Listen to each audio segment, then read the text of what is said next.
কালীঘাট থেকে Loudon street, সেখান থেকে সোজা মেট্রো চ্যানেল।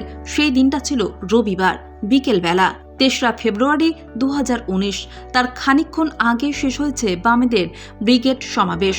তার মধ্যেই খবর চাউর হলো কলকাতার তৎকালীন পুলিশ কমিশনার রাজীব কুমারের লাউডন স্ট্রিটের বাংলো ঘিরে ফেলেছে সিবিআই। চিটফান্ড মামলার তদন্ত সূত্রে কমিশনারের সরকারি বাসস্থানে হানা দিয়েছিল কেন্দ্রীয় তদন্তকারী সংস্থা। তৎক্ষণাৎ দুটি ঘটনা ঘটেছিল। এক, শেক্সপিয়ার সরণি থানায় পুলিশ গিয়ে সিবিআই অফিসারদের তুলে নিয়ে গিয়েছিল।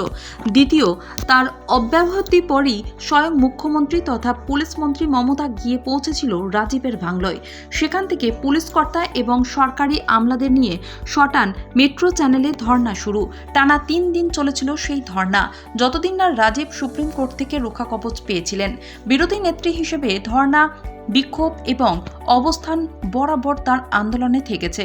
কিন্তু মুখ্যমন্ত্রী হিসেবে ৫ বছর আগে ৩রা ফেব্রুয়ারি প্রথমবার ধর্ণা দিয়েছিলেন মমতা। তার ঠিক ৫ বছর পর ২০২৪ সালের ৩রা ফেব্রুয়ারিও মমতা সেই ধর্ণা মঞ্চে, তবে এবার রেড রোডে আম্বেদকর মূর্তির পাদদেশে। সেবার মমতার প্রতিবাদ ধর্ণায় বিশেষ ছিল কেন্দ্রীয় এজেন্সি দিয়ে রাজ্য পুলিশের মেরুদণ্ড ভেঙে দেওয়ার প্রতিবাদ। এবারের দাবি ১০০ দিনের কাজ, আবাস যোজনা, সড়ক যোজনায় বাংলার বকেয়া টাকা পাওয়ার।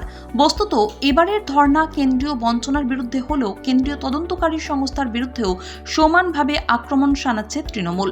শুক্রবার বিকেলে ধর্ণা মঞ্চের বক্তৃতায় মমতা বলেছিলেন, ওরা এজেন্সি দিয়ে ভাবছে দেশ দখল করবে, বাংলা দখল করবে, সবাইকে জেলে ঢুকিয়ে মাঠ ফাঁকা করবে, কিন্তু পারবে না। ওরা যত গ্রেপ্তার করবে তত ভোট বাড়বে। তার একদিন এই এজেন্সি যদি ওদের দিকে যায় তখন কি করবে, বুঝবে ঠেলা। গত ৫ বছরে কেন্দ্রীয় তদন্তকারী সংস্থার সক্রিয়তা আরও বেড়েছে। এর মধ্যে তাদের হাতে গ্রেপ্তার হয়েছেন মমতার মন্ত্রিসভার ২ গুরুত্বপূর্ণ সদস্য, গ্রেপ্তার হয়েছেন তার দলের একাধিক বিধায়কও। আবার এরই মধ্যে রাজনৈতিকভাবে বিজেপিকে পদদস্ত করে তৃতীয়বারের জন্য রাজ্যের ক্ষমতায় দখল করেছে মমতা।